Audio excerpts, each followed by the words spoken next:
మీరు దుఃఖితులు కానీ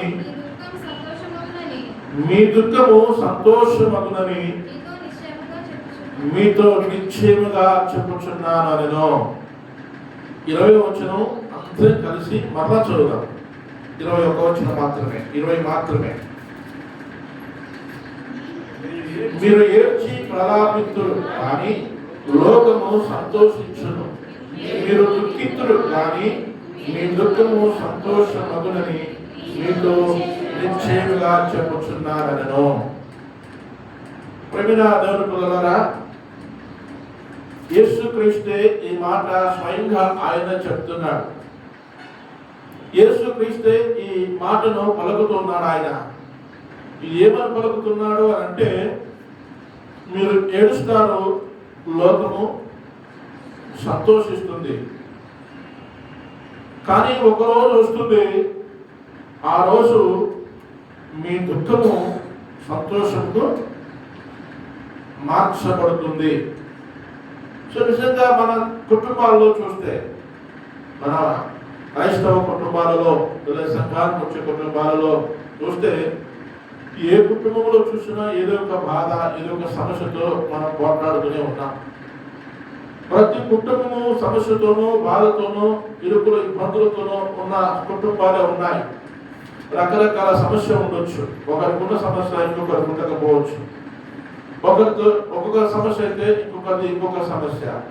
ఒకరిది ఆర్థికపరమైన సమస్య అయితే ఇంకొకరిది ఆరోగ్యపరమైన సమస్య. వారిది ఆరోగ్యపరమైన సమస్య అయితే ఇంకొక నెమ్మది లేకుండా కుటుంబంలో సమాధానం లేకుంటున్నటువంటి సమస్యలు. ఇలా ఏ కుటుంబాన్ని చూసినా ఏదో ఒక సందర్భంలో రకరకాల సమస్యలతో, రకరకాల బాధలతో మనం ఉంటూనే ఉన్నాం. ఈ సమస్యలతోటి చాలాసార్లు మనం ప్రార్థన చేస్తుంటాం. ఈ సమస్యలతో చాలాసార్లు ప్రభువా నాకు మేలు చేయమని అడుగుతాం. ప్రభువా చాలాసార్లు ఈ సమస్యతో ప్రభువా నా జీవితంలో నీ కార్యము జరిగించు అని చెప్పేసి ప్రార్థన చేస్తూనే ఉంటాం. కానీ కొన్నిసార్లు ఆ సమాధానం దొరకకపోవచ్చు మనకు. అందుకే పోయిన వారంలో మనం జ్ఞాపకం చేసుకున్నాం. ఏమని వాక్యం చెప్పుకున్నాం పోయిన వారంలో? గుర్తుంది ఎవరికైనా?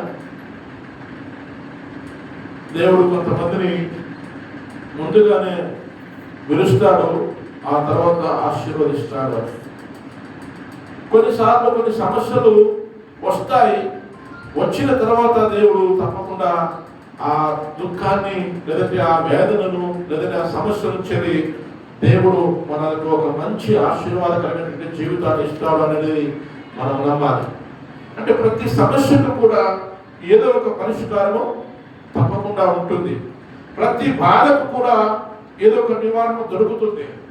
ప్రతి వ్యాధికి తప్పకుండా మందు ఉంది. రోగము పోవడానికి ఏదో ఒక మందు, స్వస్థత అనేది కలుగుతుంది. ప్రతి జీవితంలో లేదా ప్రతి కుటుంబంలో సమస్యలు వచ్చినప్పుడు ఆ సమస్యలు తీరిపోవడానికి దేవుడు తప్పకుండా మనకు సహాయం చేస్తాడు. దేవుడు తప్పకుండా మనల్ని అందరూ కూడా అనాథలుగా వదిలిపెట్టే దేవుడు కాదు. మన సత్యాన్ని జ్ఞాపకం చేసుకోవాలి. అందుకే దేవుడు వాక్యములు అంటాడు, ఆయన మీ దుఃఖము సంతోషముగా మారుతుంది. దేవుడు చేతులు ఎప్పుడు కూడా మన వైపు చాపుతుంటాయి. దేవుడు ఎప్పుడు కూడా మనం ఏడుస్తూ ఉంటే మన కన్నీళ్ళ నుంచి వచ్చేటువంటి బాష్ప బిందువులను తొడవడానికి ఆయన ఎప్పుడు సిద్ధంగానే ఉన్నాడు. మనల్ని ఎప్పుడు కూడా ఒంటరిగా వదిలిపెట్టే దేవుడు కాదు. మనల్ని అనాథలకు వదిలిపెట్టే దేవుడు కాదు. మనం ఏడుస్తూ ఉంటే చూస్తూ కూర్చునే దేవుడు అసలే కాదు. మన బైబిల్లో ఇశ్రాయేలీయులు ఉన్నారు. ఇశ్రాయేలీయుల జీవితంలో అరణ్యంలో నుంచి ప్రయాణం చేస్తూ ఉన్నారు. వాళ్ళు అరణ్యంలో ప్రయాణం చేస్తూ ఉంటే దేవుడు వారికి చాలాసార్లు తోడుగా ఉన్నాడు. ఐగుప్తు దేశంలో నుంచి వారు బయటకు వచ్చారు. బయటకు వచ్చిన తర్వాత చాలా సంతోషం అనిపించింది. అబ్బా, బానిసత్వం నుంచి బయటకు వచ్చాం, అబ్బా చాలా హ్యాపీగా ఉంది. ఇన్ని రోజులు ఐగుప్తు దేశంలో వెట్టి సాగలు చేశాం, ఇన్ని రోజులు ఇటుకలు చేశాం, భయంకరమైనటువంటి ఆ శ్రమను అనుభవించాం. మనం ఇప్పుడైతే బయటకు వచ్చాం, ఐగుప్తు దేశంలో నుంచి బయటకు వచ్చాం, హ్యాపీగా ఉంది అని చెప్పేసి చాలా సంతోషపడుతున్నారు, చాలా ఆనందపడుతున్నారు. దేవుడు ఐగుప్తు దేశంలో నుంచి బయటకు తీసుకొచ్చినందుకు దేవునికి కృతజ్ఞతలు చెల్లిస్తున్నారు, ప్రభువానికి స్తోత్రాలు అంటున్నారు, పాటలు పాడుకుంటూ చాలా చక్కగా ఇశ్రాయేలు అరణ్యంలో ప్రయాణం చేస్తా ఉన్నారు. ప్రయాణం చేస్తూ కొంత దూరం వెళ్ళారు. కొంత దూరం వెళ్ళిన తర్వాత ఒక పెద్ద సముద్రం, ఎర్ర సముద్రం అడ్డు వచ్చింది. వాళ్ళ పాటలు పాడుతూ ఉంటే ఎర్ర సముద్రం అడ్డు వచ్చింది. ఎర్ర సముద్రాన్ని చూసి వాళ్ళు నవ్వుకుపోయారు. అయ్యో, ఇటు చూస్తే సముద్రం ఉంది, సముద్రాన్ని ఎలా మనం ఈడుకుంటూ పోయేది, పోయి వెనక కన్నా వెళ్దాం అని చెప్పేసి వెనకకు చూస్తే వెనక ఎవరున్నారు? ఫరో సైన్యం ఉంది. ఐగుప్తులు మరలా వస్తున్నారు, మరలా మనల్ని బానిసలుగా తీసుకెళ్తారేమో. ఒకవేళ తీసుకెళ్తే ఇప్పుడు మరలా ఇప్పుడు కంటే ఇంతకంటే కూడా ఎక్కువ వ్యక్తి సేకరణ చేపిస్తారు, ఎక్కువ కష్టపెడతారు, ఎక్కువ బానిసత్వంగా మనం బ్రతకాల్సిన పరిస్థితి వస్తుంది. ఏం చేయాలో అర్థం కాలేదు. ప్రభువా, ఏది సముద్రము ఎలా దాటేది అని అంటే, దేవుడు నీ సమస్యకు నేనున్నాను, నీ సమస్యకు పరిష్కారం ఉంది, నువ్వు ఎందుకు కంగారు పడతావు, ఎందుకు బాధపడతావు, ఎందుకు శ్రమ పడతావు, దీన్ని చూసి ఎందుకు నువ్వు దుఃఖపడతావు, నీ సమస్యకు ఒక పరిష్కారాన్ని చూపిస్తాను అని చెప్పేసి దేవుడు మోషేను వాడుకొని, మోషే ఆ సముద్రం వైపు నేను చేయి చాపమన్నాడు. చేయి చాపాడు. ఏం జరిగింది మనందరికి బాగా తెలుసు.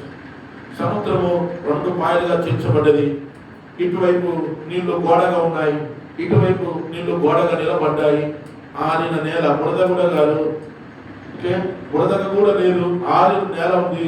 చక్కగా నడుచుకుంటూ అబ్బా కల్లారు చూస్తారు దేవుని అద్భుతాన్ని, కల్లారు చూస్తున్నారు. అబ్బా, దేవుడు ఆ ఆరిన నేల వాళ్ళ కళ్ళ ముందే జరిగింది, ఆ అద్భుతము వాళ్ళ కళ్ళ ముందే జరిగింది. ఆ అద్భుతాన్ని చూసి దేవుడు ఇంకా సంతోషపడుతూ, ఇంకా ఆనందపడుతూ, పాటలు పాడుకుంటూ, సంతోషంగా నాట్యం చేసుకుంటూ, దేవుడిని స్తుతించుకుంటూ ఆ ఆరిన నేల నుంచి ఆ సముద్రాన్ని దాటడం ప్రారంభించారు. చాలా సైన్యం ఉంది, దాటుతున్నారు. చాలా సైన్యం ఉంది, దాటుతున్నారు. పాటలు పాడుతూనే ఉన్నారు, దాటుతున్నారు. దేవుని స్తుతిస్తూనే ఉన్నారు. వెళుతూ వెళుతూ ఆ గోడలను కూడా, ఆ నీళ్ళ గోడలను కొట్టుకుంటూ పోయిన సందర్భాలు కూడా ఉండొచ్చు వాళ్ళకి. అబ్బా, ఇవి నీళ్ళేనా, గోడగా ఉన్నాయే అని చెప్పేసి వాటిని తాకుంటూ వెళ్ళిపోయిన సందర్భాలు కూడా ఉండొచ్చు. చూస్తే కింద చూస్తే మంచి నేల కనబడుతోంది, ఎక్కడ కూడా బురద లేదు వాళ్ళకి, వాళ్ళ కాళ్ళకి ఎక్కడ బురద అంటలేదు. వాళ్ళ కథ ముందే జరిగింది. ఎంత అద్భుతము, ఇంత పెద్ద సముద్రము, చాలా పొడవుల సముద్రము, ఇంత గొప్ప అద్భుతం జరిగిందని చెప్పేసి దేవుడిని స్తుతిస్తూ, దేవనామాన్ని మహిమపరుస్తూ చాలా చక్కగా ఆ యోర్దాను నది, ఎర్ర సముద్రాన్ని దాటేశారు. ఆ సముద్రాన్ని దాటిన తర్వాత అలా కాలు బయటపెట్టిన సముద్రం అంతా, సైన్యం అంతా కూడా దాటిపోయింది. దాటిపోయి చాలా చక్కగా ఆనందంగా, అబ్బయ్యా ఎంత సంతోషం, ఎంత ఆనందం, ఈ సముద్రాన్ని దాటమే, మనం ఎంత పెద్ద సముద్రాన్ని దాటామని చెప్పేసి వెనకకు తిరిగి చూశారంటే, వెనకకు తిరిగి చూస్తే ఎవరున్నారు? ఫరో సైన్యం. వీళ్ళు వచ్చిన ఆధారిలోనే ఫరో సైన్యం కూడా బయలుదేరి వస్తూ ఉంది. మళ్ళీ కంగారు పడుతున్నారు. అయ్యో మోషే, మన వైఫల్యం, మనం వచ్చిన దారిలోనే, మనం చూసిన అద్భుతంలోనే వాళ్ళు కూడా వస్తున్నారు, మనకు జరిగిన మేలులోనే వాళ్ళు కూడా వస్తూనే ఉన్నారు, మనం నడిచినటువంటి ఆ ఆరిన నేలలోనే వాళ్ళు కూడా వస్తున్నారు. ఇక అయిపోయా మనం, అయిపోయింది, మన పరిస్థితి అయిపోయింది. మళ్ళీ మనం ఇక తప్పించుకోలేము. వాళ్ళు తప్పకుండా మళ్ళీ వస్తారు. మనం దాటితే వాళ్ళు కూడా ఆ సముద్రాన్ని దాటుతారు. తప్పకుండా మనల్ని మళ్ళీ వెనకకు తీసుకొని పోతారు. మళ్ళీ వెనకకు తీసుకొని పోతారు. ఇశ్రాయేలు లోపల అదే భయం, అదే కంగారు, అదే ఆవేదన. వెనకకు తిరిగి చూసి వారికి ఉన్న సంతోషం, వారి కల్లారా చూసినట్టు అద్భుతం, ఆ సంతోషం ఎంతసేపు వారి జీవితంలో నిలబడలేదు. ఎంతసేపు కూడా వాళ్ళ జీవితంలో నిలబడలేదు. వెంటనే మళ్ళీ కంగారు పడుతున్నారు, బాధపడుతున్నారు, కురిగిపోతున్నారు. అయిపోయింది మన జీవితం, మళ్ళా తిరిగి తీసుకుని వెళ్ళిపోతారని చెప్పేసి చాలా కంగారు పడుతూ బాధపడుతూ ఉన్నారు. అప్పుడు మోషే ప్రార్థన చేశాడు. ప్రభువా, ఏంటయ్యా అంటే, ప్రతి సమస్యకు పరిష్కారం ఉందని చెప్పానుగా, ఎందుకు నీకు కంగారు? ప్రతి బాధకు ఒక పరిష్కారం ఉందని చెప్పాగా, ప్రతి రోగానికి ఒక మందు ఉందని చెప్పాగా, నీకెందుకు కంగారు అని చెప్పేసి దేవుడు చెప్పాడు. మళ్ళీ మోషే మళ్ళా చేయి చాపయ్యా అంటే మళ్ళీ చేయి చాపాడు. సముద్రం వైపు చేయి చాపగానే సముద్రం అంతా కూడా మళ్ళా కలిసిపోయింది. లోపల ఉన్నటువంటి ఐగుప్తు సైన్యం అంతా కూడా, ఫరో సైన్యం అంతా కూడా నీళ్ళలో పోయారు, కొట్టుకుపోయారు. చూడండి బైబిల్లో నిర్గమకాండము చూడండి ఒకసారి.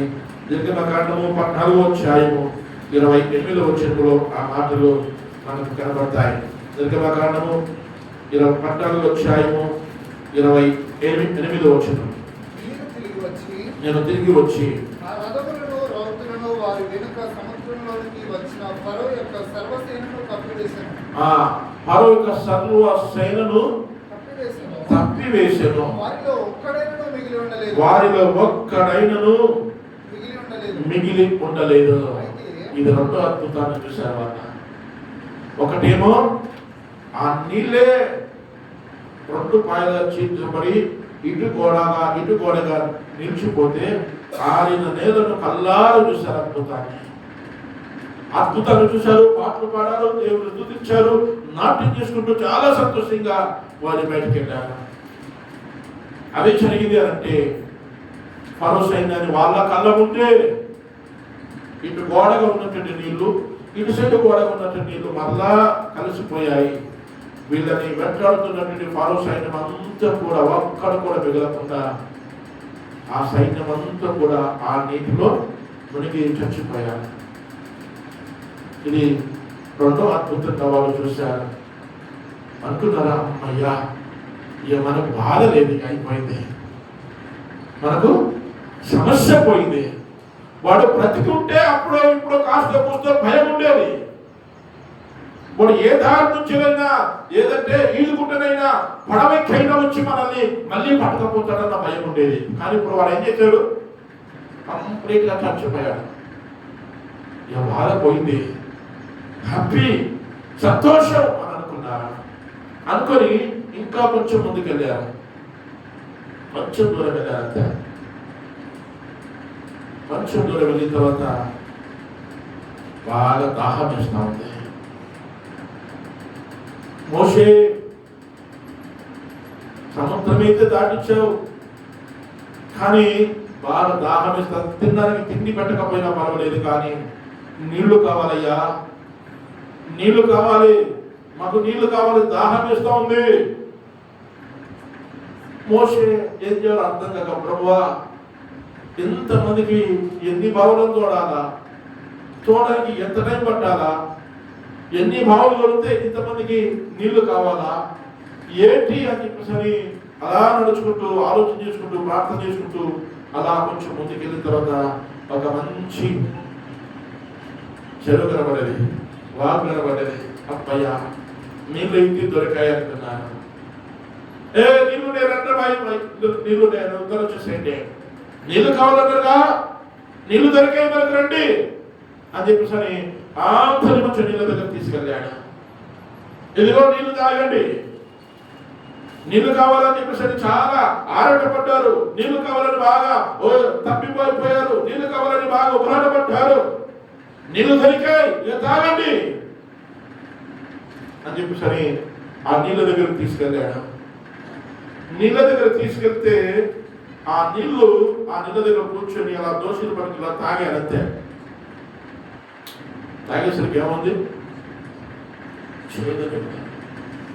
ఇట్లా నోట్లో తీసుకున్నారా, తూ అని వచ్చారా, నోట్లో తీసుకున్నారో తూ అని వచ్చారా, ఉంచేసి మళ్ళీ మోషే మీద సనగడం మొదలు పెట్టారు.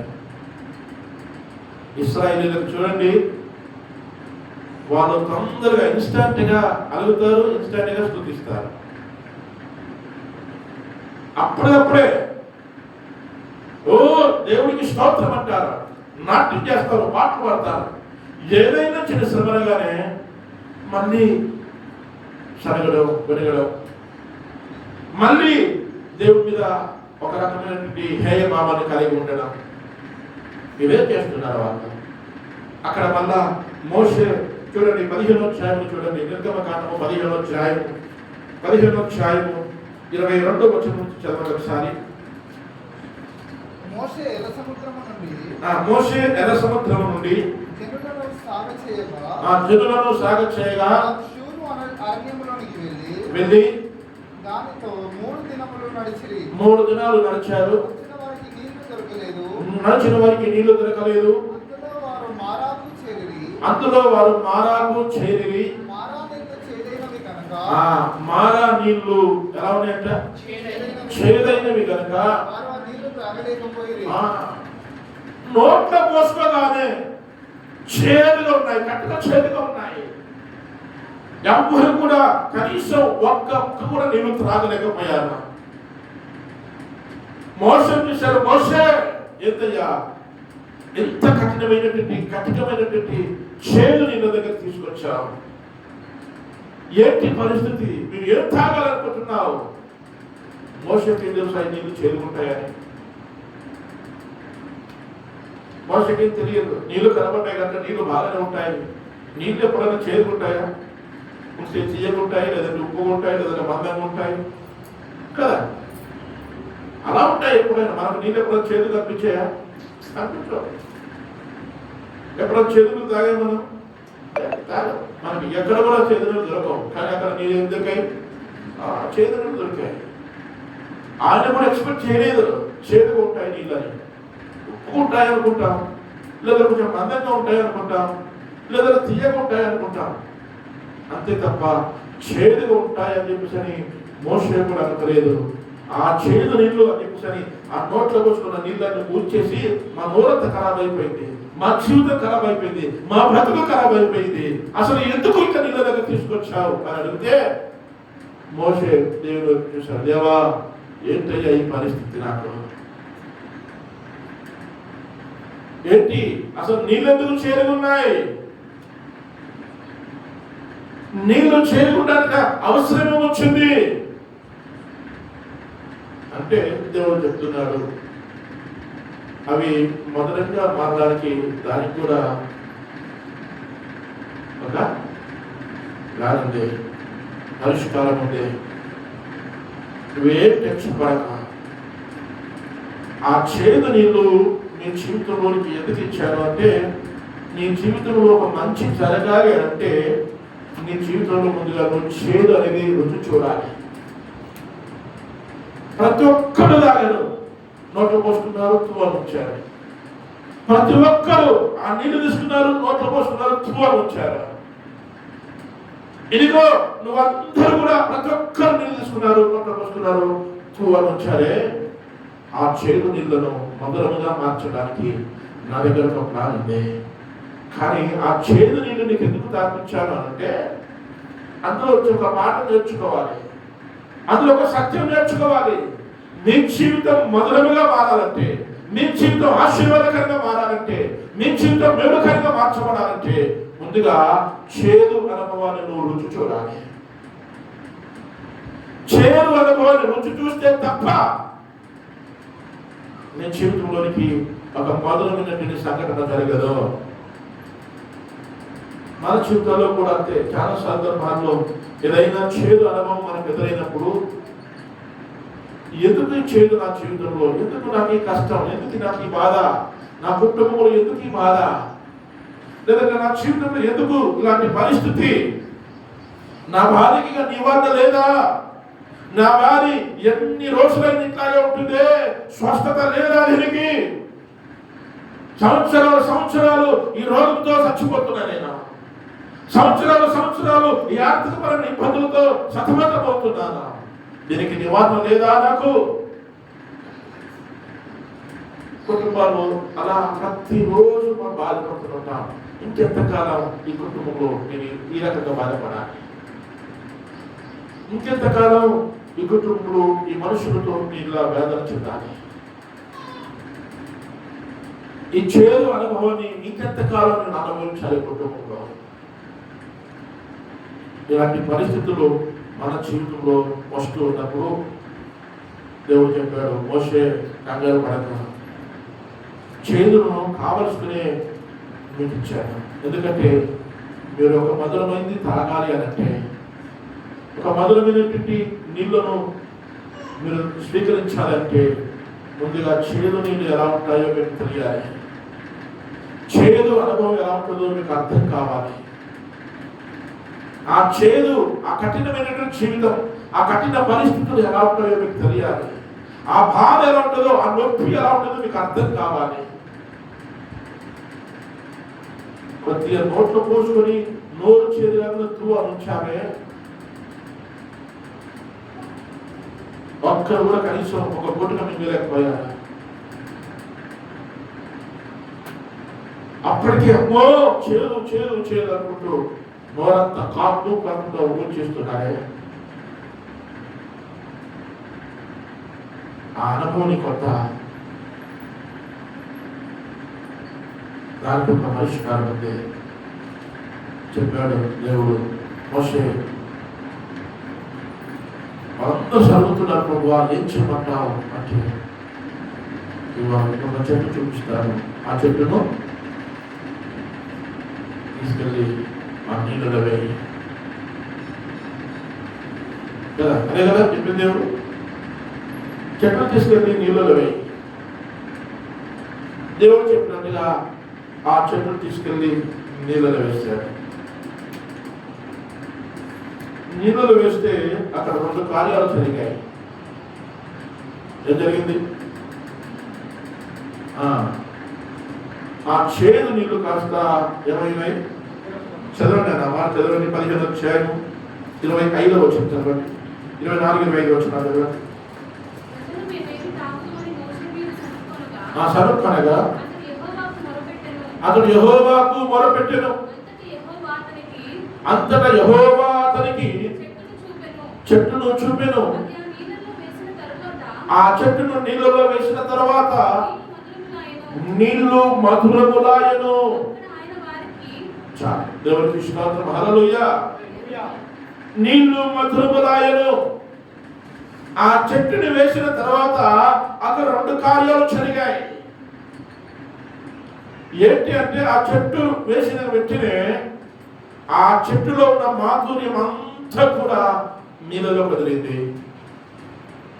ఆ చేదుగా ఉన్న నీళ్లు ఏమయ్యాయి? తీయగా, మధురంగా, స్వీట్గా, త్రాగడానికి యోగ్యంగా మార్చబడ్డాయి. ఒకటి, ఆ చెట్టును నీళ్ళలో వేయగానే ఈ చెట్టులో ఉన్న స్వభావం అంతా కూడా నీళ్ళలోకి వెళ్ళిపోయింది. నీళ్ళలో ఒక స్వభావం ఉంది, చేదు స్వభావం. నీళ్ళలో ఏముంది?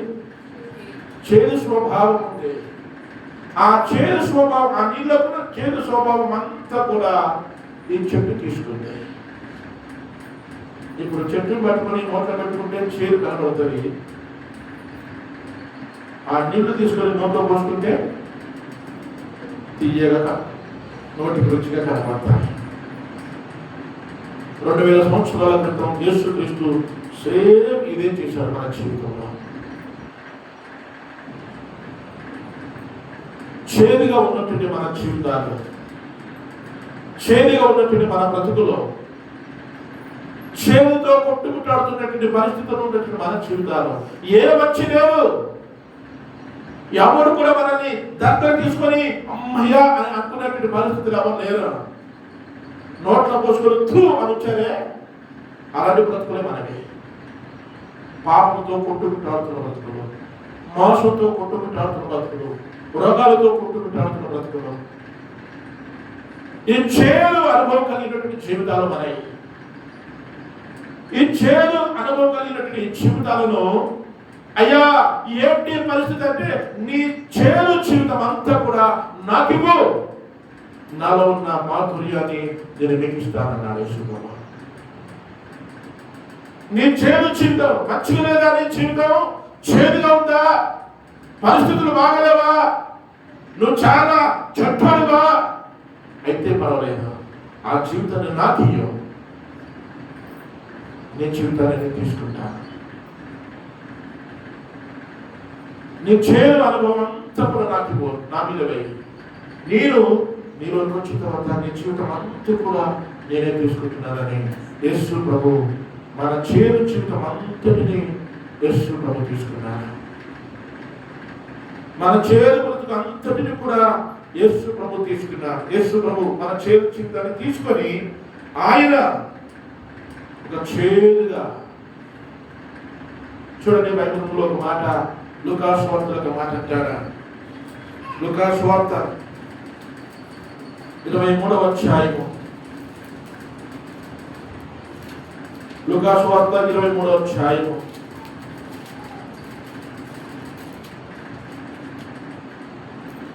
41-42 వచనాలు చదవండి ఒకసారి. ఇది న్యాయమే. లూకా సువార్త 23వ అధ్యాయం 41-42 వచనాలు. మనకైతే ఇది న్యాయమే. లూకా సువార్త చదివి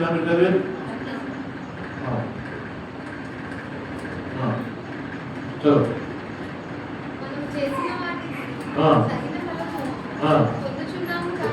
పొందుచున్నాము కానీ ఈయన ఏ తప్పిదమును చేయలేదని చెప్పి ఆయనను చూసి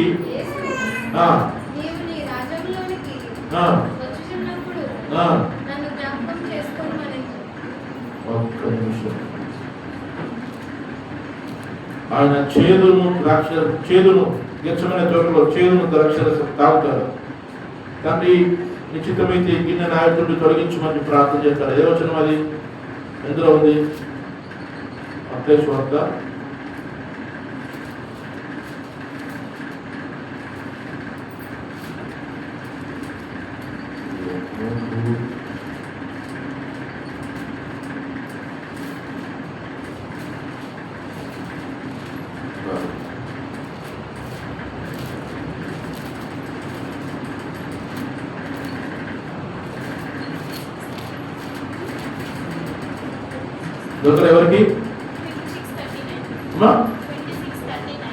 26:39.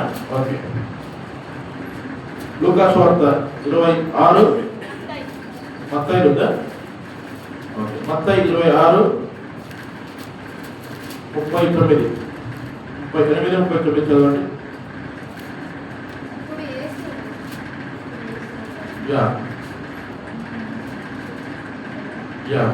మత్తయి సువార్త 26వ అధ్యాయం. మత్తయి సువార్త 26వ అధ్యాయము 41-42 వచనాలు.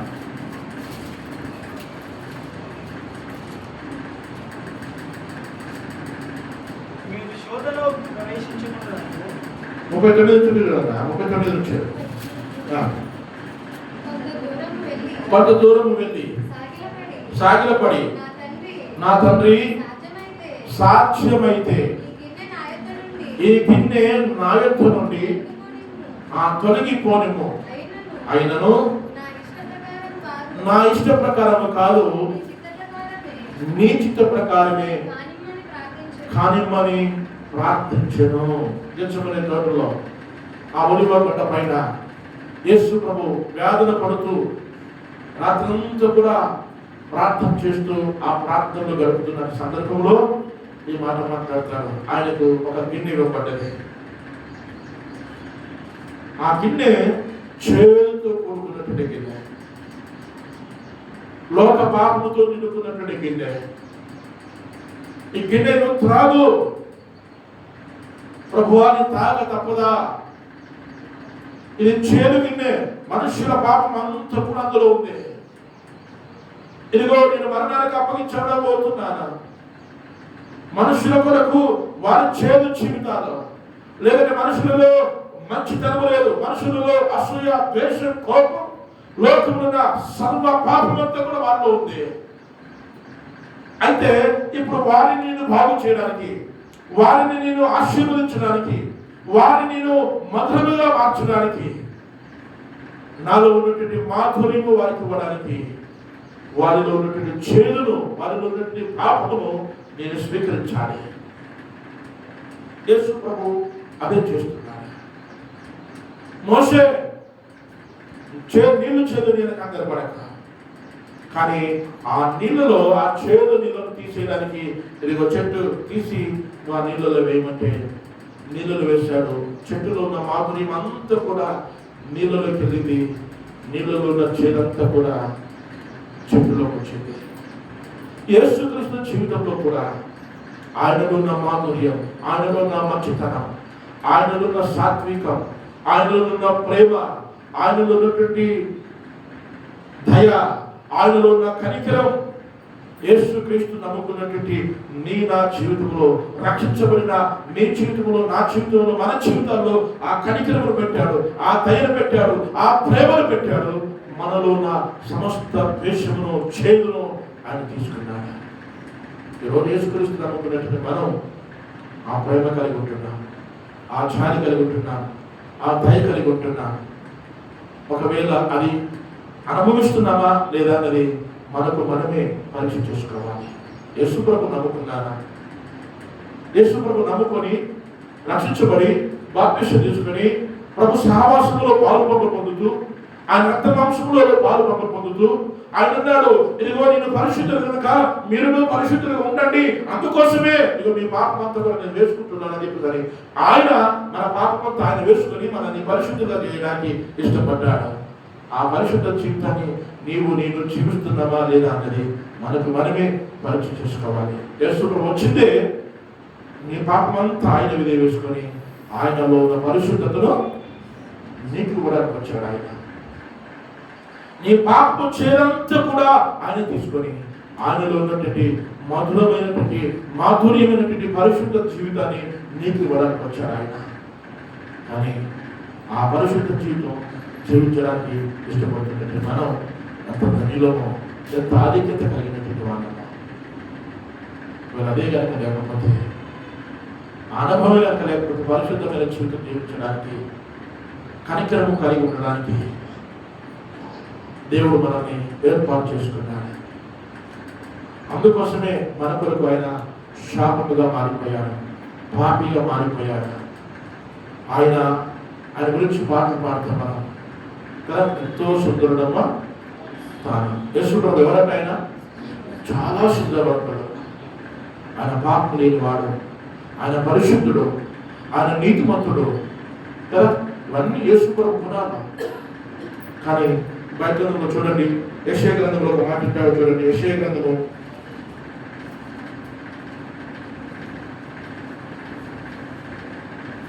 53వ అధ్యాయము 2వ వచనం నుంచి చదువుదాం ఆ మాటలో. 53వ అధ్యాయము 2వ వచనం నుండి. లేత మొక్కవలెను, ఎండిన భూమిలో మొలచిన మొక్కవలెను, అతడు ఆయన ఎదుట పెరిగెను, అతనికి స్వరూపమైనను సొగసైనను లేదు. ఏం లేదా ఆయనకి? ఆయన నిజంగా స్వరూపము సొగసు లేదా? ఉంది. ఆయన చక్కని సొగసు కలిగినటువంటి వాడు, చక్కని స్వరూపం కలిగినటువంటి వాడు. కానీ ఆయన స్వరూపమును నీకు ఇచ్చాడు, ఆయన సొగసును నీకు ఇచ్చాడు. ఎందుకు? నువ్వు స్వరూపములు ఉండు, నీ దిక్కుమాల ముఖం నాకు ఇయ్యే, నీ దిక్కుమాల స్వభావం నేను తీసుకుంటాను, నా సొగసును నీకు ఇస్తానన్నాడు ఆయన. యేసు ప్రభు ఇచ్చిన సొగసును పెట్టుకొని మనం ఎన్ని నాటకాలు ఆడతామో, ఎన్ని నాటకాలు ఆడతామో. యేసు ప్రభు ఇచ్చిన సొగసును పెట్టుకొని, యేసు ప్రభు ఇచ్చిన స్వరూపాన్ని పెట్టుకొని, అబ్బా నా అంత అంతగాడు లేడు, నా అంత అంతగత్త లేదు. అరే నీకు లేదు ఆ స్వరూపం, కానీ ఆయన స్వరూపాన్ని నటించాడు. ఆయన స్వరూపం లేని వాడిగా మార్చబడ్డాడు. శిలువలో చూడండి, ఆయన చూడడానికి కూడా ఎంత ఘోరంగా కనబడతాడు. ఆయన అలా కావడానికి కారణం ఎవరు? మనమే కదా. అంత స్వరూపముగా సొగసుగా ఉన్నటువంటి యేసు ప్రభును కొడా దెబ్బలతో కొట్టి అంత చీల్చబడే శరీరంతో నీకు ఆ సొగసు ఇచ్చాడు ఆయన. ఇక్కడ చదువునండి. మనం అతన్ని చూసి అపేక్షించినట్లుగా అతని యందు స్వరూపము లేదు. చూడండి, యేసు ప్రభువు ఆయన వ్యక్తిగత జీవితంలో ఎవరైనా తృణీకరించాడా? యేసు ప్రభు చాలా చేశాడు. నాలో పాపం ఉందేమో, మీరు ఎవరైనా చూపిస్తారో నిరూపించండి అని. నాలో పాపం భూలోకంలో బ్రతికినన్ని రోజులు ఆయన 33 సంవత్సరాలు జీవించాడు. 33 సంవత్సరాలు ఆయన ఒంటరిగా లేడు, అందరు సమాజంలో ఉన్నాడు, అందరితో మందిరంలో తిరుగుతున్నాడు, సమాజంలో తిరుగుతున్నాడు, తన చుట్టూ కొంతమంది ఉన్నారు, ఎప్పటికీ ఉన్నారు. కానీ ఏ ఒక్కరు కూడా యేసు ప్రభు దగ్గర ఈ పాపం ఉంది, ఇది తప్పుందని ఆయనను తృణీకరించినటువంటి వారు లేరు. ఆయనను ఎవ్వరు తృణీకరించలేదు. కానీ నిన్ను నన్ను మన ఇంట్లో మనల్ని తృణీకరిస్తారు మనల్ని కదా. మన భార్య, భర్త, పిల్లలు, తల్లిదండ్రులు మన ఇంట్లో మనల్ని తృణీకరిస్తారు. కానీ ఆ తృణీకారాన్ని ఆయన తీసుకున్నాడు. ఆ తృణీకారం లేకుండా జీవితాన్ని నీకు ఇచ్చాడు ఆయన. నీ చేదును ఆయన తీసుకున్నాడు. చేదు లేకుంటున్నటువంటి ఆ పాపం లేకుండా జీవితం జీవించమని నీకు చెప్పాడు ఆయన. అందుకే చెప్తున్నాడు, నీ దుఃఖము సంతోషం అవుతుంది. ఎందుకు? ఈ సొగసుని కార్యం జీవిస్తున్నప్పుడు ఆయన తృణీకరించిన జీవితాన్ని తీసుకున్నాడు. ఆయన పాపం లేని జీవితాన్ని నీకు ఇచ్చాడు. ఆ పాపం లేని జీవితాన్ని జీవిస్తే నీ దుఃఖము సంతోషంగా మారుతుందన్నాడు. ఇంకేమన్నాడు? తిరిగి చదవండి. మనుషుల వలన విసర్జింపబడిన వాడును. ఎవరి చేత? ఎందుకు విసర్జించబడ్డాడు ఆయన? ఆయన తప్పు చేసి విసర్జించబడ్డాడా? లేదు. నిన్ను నన్ను విసర్జిస్తున్నారు మనుషులు. నీవు నేను విసర్జించబడినటువంటి వాళ్ళం. నీవు నేను మనల్ని వెలివేస్తున్నారు. ఎందుకురా ఈ బతుకు చావుపడుతున్నారు మనల్ని? ఎందుకు ఈ కుక్క బతుకంటున్నారు మనల్ని? ఎందుకు ఈ చాకరి బ్రతుకుతున్నావు అంటున్నారు మనల్ని? మనల్ని తృణీకరిస్తున్నారు. నీకు తృణీకరించబడే జీవితం ఉందా? యేసు ప్రభువు అయితే ఆ జీవితం నాకి, నీ కొరకు నేను తృణీకరణ పొందుతాను. ఆ చేదైన జీవితం, ఆ చేదైన తృణీకరించబడే జీవితం నాకి, నాలో ఉన్న మాధుర్యమైన జీవితాన్ని నేను నీకు ఇస్తాను. అప్పుడు నీ జీవితం సంతోషకరంగా ఉంటుంది, ఆశీర్వాదకరంగా ఉంటుంది. యేసు ప్రభు శిలువలో చేసింది అదే కదా మనకి. ఆయన ఆ సంతోషాన్ని, ఆ తృణీకరించబడిన జీవితాన్ని తీసుకొని ఒక పరిశుద్ధమైన జీవితం జీవించమని మనకిస్తే, ఆ పరిశుద్ధమైన జీవితాన్ని మనం అనుభవిస్తున్నామా? అనుభూతిని కలిగి ఉన్నామా? ఇంకేమన్నాడు ఆయన? ఎలా ఉన్నాడంటే ఆయన వ్యసనక్రాంతుడు అంటే అసహించుకునేటువంటి మనిషి. మనల్ని అసహించుకుంటున్నారు. మనం చేసే పనులను బట్టి, మనం మాట్లాడే మాటలను బట్టి మనల్ని అసహించుకుంటున్నారు. ఏ మనుషులతో మంచిగా ఉన్నా గట్టని మాట్లాడేది వచ్చి అంటున్నారు మనల్ని. నువ్వు బాగానే ఉన్నాగా, కాళ్ళు చేతులు బాగానే ఉన్నాగా, పని చేసుకోవడానికి ఏమైంది నీకు అని మనల్ని అసహించుకుంటున్నారు. యేసు ప్రభువుని కాదు అసహించుకునేది, ఆయన కాదు వ్యసనక్రాంతుడు అయ్యేది. మనం వ్యసనక్రాంతుడిగా, తృణీకరించబడిన వారిగా మన జీవితాలు ఉన్నాయి. ఆయన ఆ జీవితాన్ని తీసుకున్నాడు, ఆ బ్రతుకులు తీసుకున్నాడు ఆయన. ఇదిగో నీ చేదైన వ్యసనక్రాంతమైన జీవితాన్ని నాకు ఇయ్యేది. పాపం లేని జీవితాన్ని, పరిశుద్ధమైన జీవితాన్ని, కనికర కలిగిన జీవితాన్ని, దయ కలిగిన జీవితాన్ని నేను ఇస్తానన్నాడు యేసు ప్రభువు. అప్పుడు నీ జీవితం సంతోషంగా మారుతుంది అన్నాడు. ముద్దునికి అదే అనుభవం ఉంది, చేదు అనుభవం ఉంది. చేదు అనుభవం నుంచి బయటకు వచ్చావు. నువ్వు చేదుగా ఉన్నావు, నోట్లో పోసుకొని ఎక్కువ ఉంచాను నిన్ను. ఆ నీళ్ళన్నీ చేదుగా ఉన్నాయి. మోసే ఎట్టి ఈ చేదైన నీళ్ళు అన్నారు. త్రాగలేకపోతున్నాం, భరించలేకపోతున్నాం అన్నారు. అంతటి బాధను వచ్చేది. ఇదిగో ఆ బాధను తీసేయడానికి నీ దగ్గరకు వచ్చాను నేను. ఆ బాధ నుంచి నన్ను నివారణ చేయడానికి నీ దగ్గరకు వచ్చాను. లోకంలో చాలా మంది ఉన్నారు, వారికి లేని యోగ్యతలు దేవుడు నీకు ఇచ్చాడు, నాకు ఇచ్చాడు. పాపంలో చాలా మంది జీవిస్తున్నారు, కానీ యేసు ప్రభు నిన్ను మాత్రమే కోరుకున్నాడు. నీకు మాత్రమే రక్షణ ఇచ్చాడు. నీకు మాత్రమే ఈ పరిశుద్ధ గ్రంథాన్ని దేవుడు చేతికిచ్చాడు. చాలా మందికి చదువు లేదు, నీకు చదివించాడు దేవుడు. ఎందుకు? దేవుడు వాక్యాన్ని చదువుమని. చాలా మందికి చూపు లేదు, దేవుడికి చూపునిచ్చాడు. ఎందుకు? వాక్యాన్ని చూసి చదువుమని. మనం ఏం చేస్తున్నాం? ఆయన మాధుర్యమైన జీవితాన్ని, మధురమైనటువంటి జీవితాన్ని మనకిస్తే మన ఇష్టానుసారంగా జీవించడానికి ఇష్టపడుతున్నాం. అనుభూతి మనం పొందుకుంటాం. దేవుడు వచ్చిన అనుభూతి మనం పొందుకుంటున్నామా?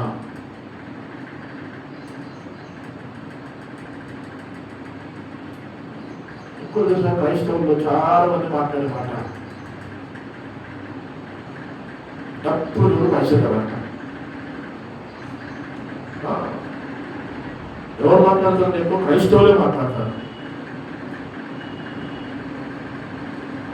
క్రైస్తవులే ఎప్పుడు పైసలు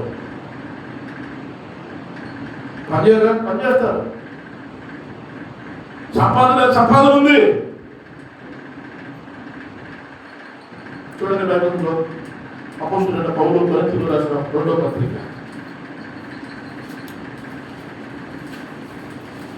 అపోస్తలుడైన పౌలు కొరింథీయులకు రాసిన 2వ పత్రిక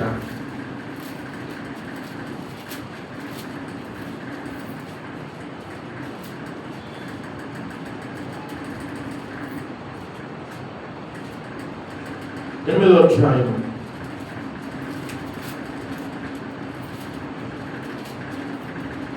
9వ వచనం చదవండి ఒకసారి. 8వ అధ్యాయం 9వ వచనం. మీరు మన ప్రభు అయిన యేసుక్రీస్తు కృపను ఎరుగుదురు కదా. ఆయన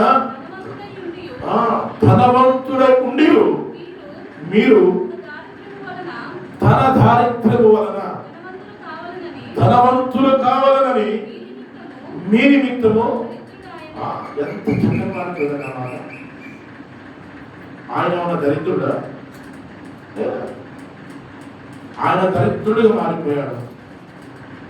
కారణం ఏంటి? ఎందుకు దరిద్రుడిగా మారిపోయాడు ఆయన? మనల్ని ధనవంతులు చేయడానికి. ప్రయత్నిస్తున్నాడు. హల్లెలూయా, హల్లెలూయా. ఎందుకు ఆయన దరిద్రుడిగా అయ్యాడు?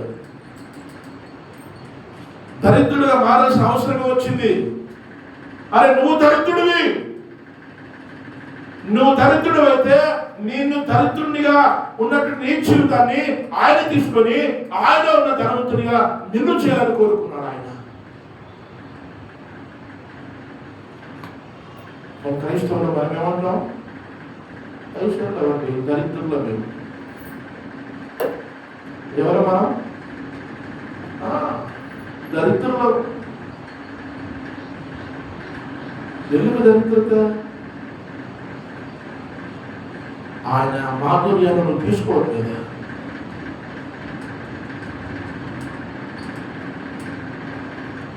క్రైస్తవులు మనం లేమి కలిగిన మాటలు మన నోటి నుంచి రావద్దు.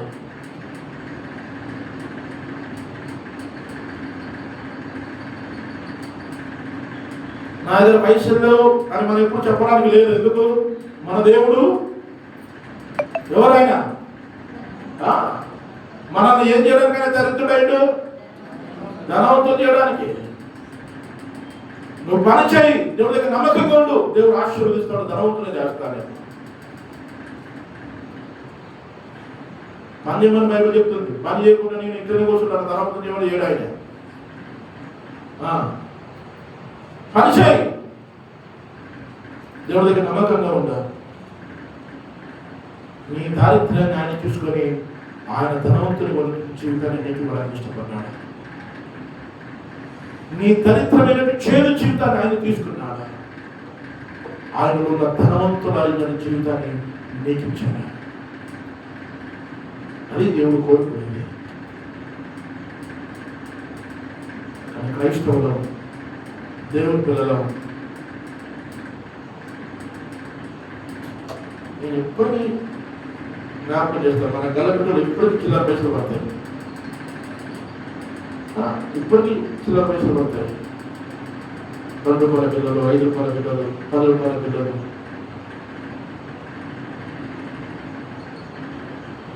కోరి నిజంగా మీకు ఆ వారం అంతా ఏం పనిలేదు, చేయలేదు, సంతోషం. ఆ 2 కాసులు వేసిన సంతోషం. చిన్నపిల్లలు వేసారు, 5 రూపాయల బిల్లలు, 2 రూపాయల బిల్లలు, సంతోషం.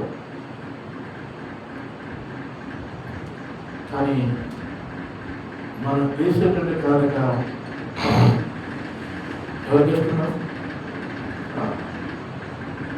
మనల్ని ధనవంతులు చేస్తే మనం వేసేద్దాం కదా.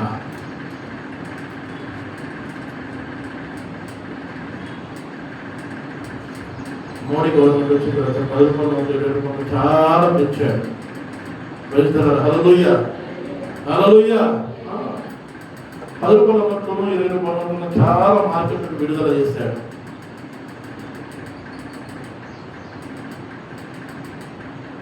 మనల్ని ధనవంతులు చేయటకు దేవుడు ఆయన దరిద్రుడిగా మార్చబడ్డాడు.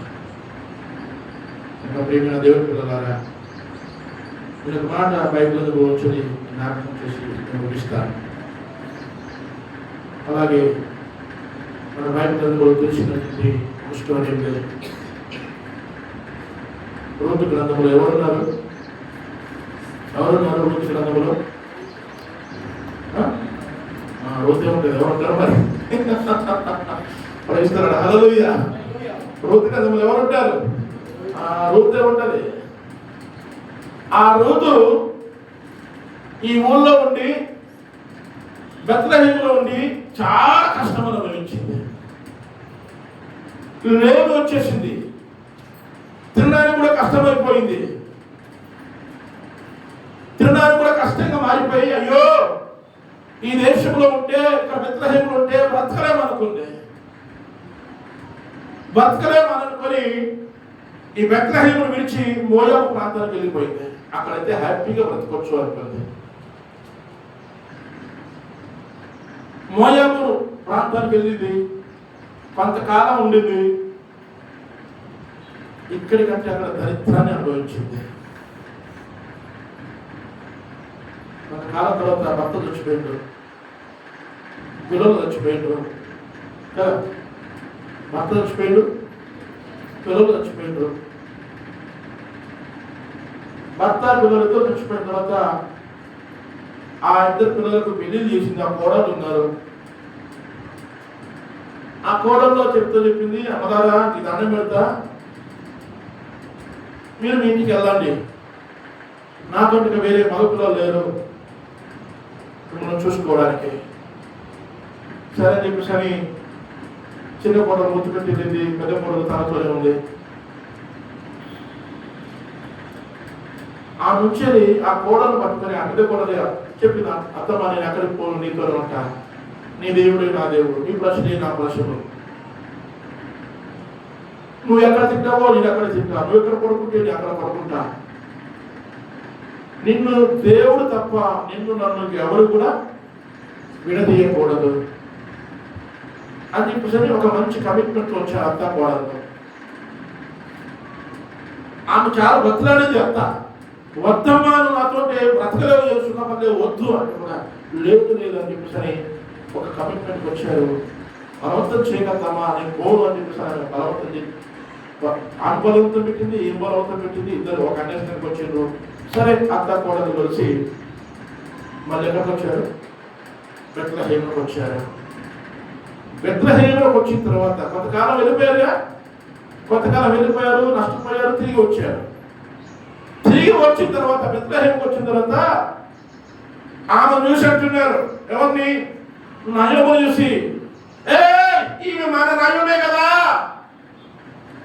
మన దగ్గర నుంచి వెళ్ళిపోయి కొంతకాలం మోయాబు దేశం నుండి మరలా తిరిగి వచ్చిన ఆ నయోమే కదా, మన ఇంటి పక్కన ఉన్న నయోమే కదా, మన సంఘానికి వచ్చిన నయోమే కదా, మన వాళ్ళ పలానా కోడలే కదా, పలానైన భార్య కదా, ఆమె నయోమే కదా అని అడుగుతున్నారు. ఆమె అంటుంది, నీకు దండం పెడతా, నీకు దండం పెడతా, దయచేసి నన్ను నయోమి అనొద్దు. నన్ను నయోమి అనకండి. నయోమి అంటే మధురమైన జీవితం. కానీ నా జీవితం మధురమైనదిగా లేదు. నా బ్రతకాగమైపోయింది, నా కుటుంబం ఆగమైపోయింది, నా పిల్లలు ఆగమైపోయిండ్రు, నా జీవితమే అదొకత అయిపోయింది. కనుక దయచేసి నన్ను నయోమి అనొద్దు, నన్ను మారా అనండి. నన్ను మారా అనండి. చూడండి మాట, మొదటి అధ్యాయము, రూతు గ్రంథము మొదటి అధ్యాయము 19వ వచనంలో మాట మనకు కనబడుతూ ఉంది. నన్ను చదవమా. ఆ మోయాబు దేశం నుంచి బెత్లెహేమునకు వచ్చినప్పుడు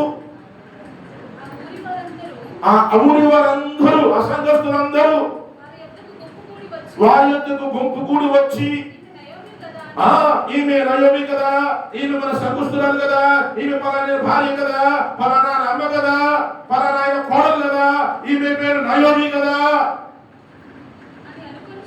అని అనుకొనిచుండగా ఆమె చూడండి ఏం చేశాడంట.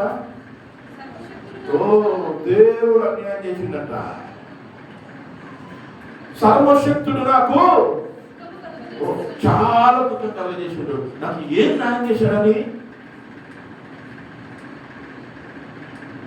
దేవుడు దుఃఖం కలిగిందా? ఈమె దుఃఖం కలిగజేసుకుందా? ఏమైనా చేసుకుంది.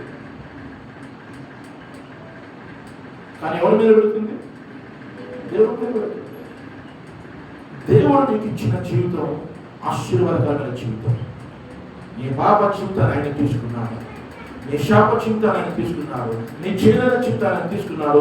ఆయన దగ్గర ఉన్నట్టు దయా గుణాన్ని ఆయనకి ఇచ్చాడు, ప్రేమ గుణాన్ని ఇచ్చాడు, క్షమాపణ గుణాన్ని ఇచ్చాడు, మంచి జీవితం ఇచ్చాడు, పరిశుద్ధమైన జీవితం ఇచ్చాడు. ఆయన నీలో ఉన్న దరిద్రతను తీసుకున్నాడు. ఆయన నువ్వు మంచిగా హ్యాపీగా బ్రతుకున్నాడు. ఆయన నీ దుఃఖం సంతోషం అవుతుంది, నో ప్రాబ్లం, నెమ్మదిగా ఉన్నాడు ఆయన. కానీ కొంతకాలం చేదు జరుగుతుంది. వరకు మధురం రాకట ముందు నీకేం కావాలా? చేదు తరుగుతుంది నోటికి. నీ కుటుంబానికి ఒక కాలం చేదు తరుగుతుంది, తరుగుతూనే వచ్చింది.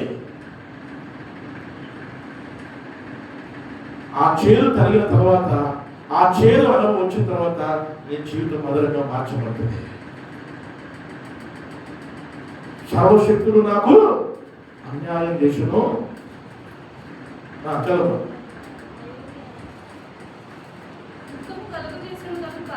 దుఃఖము కలగజేసును కనుక నన్ను నయోమి, కింద పుట్టినట్లే ఉంది మధురము. నన్ను నయోమి అనక మారా అనుడి. చేదైన జీవితం నాది, పాడైపోయిన జీవితం, పాడైపోయిన కుటుంబం నాది, పిల్లలను పోగొట్టుకున్న కుటుంబం నాది, భర్తను పోగొట్టుకున్న కుటుంబం నాది, తిండికి లేకున్న కుటుంబం నాది, బట్టలు కూడా లేకుండా ఉన్న కుటుంబం నాది. కనుక నన్ను నయోమి అనొద్దు, నన్ను మారా అనుడి. కానీ మన దేవుడు మారా అనిపించే దేవుడు కాదా. ఆ నయోమి జీవితాన్ని మరలా మధురంగా మార్చిన దేవుడు. ఆ నయోమి తిరిగి మళ్ళా బెత్లెహేముకు వచ్చి ఆశీర్వదించబడినట్టుగా ఈరోజు యెరూషలేమును వదిలిపెట్టుకొని మోయాబుకు వెళ్ళి మోయాబులో నష్టపోయి తిరిగి మళ్ళా యెరూషలేముకు వచ్చి ఆశీర్వదించబడ్డదే నయోమి. ఈరోజు నీవు నేను మనం కూడా దేవుడిలో ఉండి దేవుడు వాక్యం చదువుతూ ప్రార్థన చేస్తూ దేవుడు నాకు అన్యాయం చేసిండని దేవుడి దగ్గర చెప్తూ వెళ్ళిపోయి మోయాబుకి వెళ్ళి మళ్ళా తిరిగి నయోమి యెరూషలేముకు వచ్చిన తర్వాత ఆశీర్వదించబడ్డదే. అలాగే తిరిగి మళ్ళా దేవుడి దగ్గరకు వచ్చి దేవుడి దగ్గర క్షమాపణ చెప్పుకొని నీ జీవితాన్ని సరి చేసుకుంటే దేవుడు మళ్ళా నీ జీవితాన్ని మధురముగా మార్చడానికి ఆయన సిద్ధంగా ఉన్నాడు. ఆ చేదైనటువంటి ఆ నీటిని మధురముగా మార్చడానికి ఆయన సిద్ధంగా ఉన్నాడు. ఎప్పుడు ఆయన సిద్ధంగా ఉన్నాడు. ఇప్పటికైనా మరలా దేవుడి దగ్గరకు వచ్చి పశ్చాత్తాపడి, ప్రభువా నేను మోయాబుకి వెళ్ళడమే నా పొరపాటు, భక్తి నుంచి పక్కకి వెళ్ళడమే పొరపాటు, ప్రార్థన జీవితం నుంచి పక్కకి వెళ్ళడమే పొరపాటు, ఆత్మ జీవితం నుంచి వైద్యులమే నా పొరపాటు అని ఆ పొరపాటును గ్రహించి తిరిగి మళ్ళా దర్శనంలోకి వచ్చి దేవుడి సన్నిధికి వచ్చి మోకాలేసి ప్రార్థన చేసి పశ్చాత్తాపడితే కనుక దేవుడు నీ జీవితాన్ని, నీ కుటుంబాన్ని, నీ వ్యక్తిత్వ బ్రతుకును ఆశీర్వాదకరంగా, దీవెనకరంగా, మేలుకరంగా దేవుడు భావిస్తాడు. దేవుడు అట్టి కృప, అట్టి ఆశీర్వాదము దేవుడు మనకు అనుగ్రహించుగాక. ఆమేన్.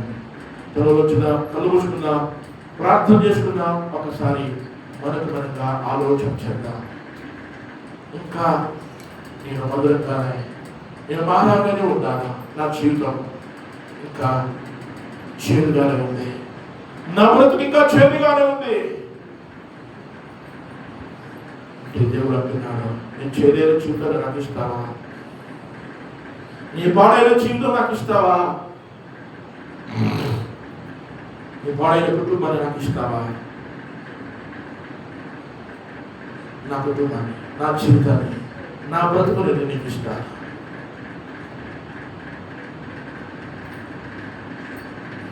ప్రతి దానికి సమస్యకు ఒక పరిష్కారం ఉంది, లేదని కాదు. ఆర్థికపరమైన ఇబ్బందులు పడుతుండొచ్చు, కానీ దేవుడు చెప్తున్నాడు, తన దారిద్ర్యం వల్ల మనల్ని ధనవంతులను చేయటకు ఆయన మన కొరకు దరిద్రుడు.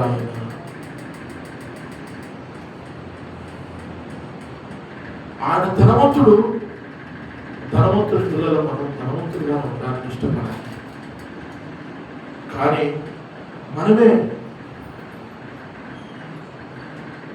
దరిద్రులుగా మారిపోతున్నామే. ఆయన దరిద్రుడా కాదు,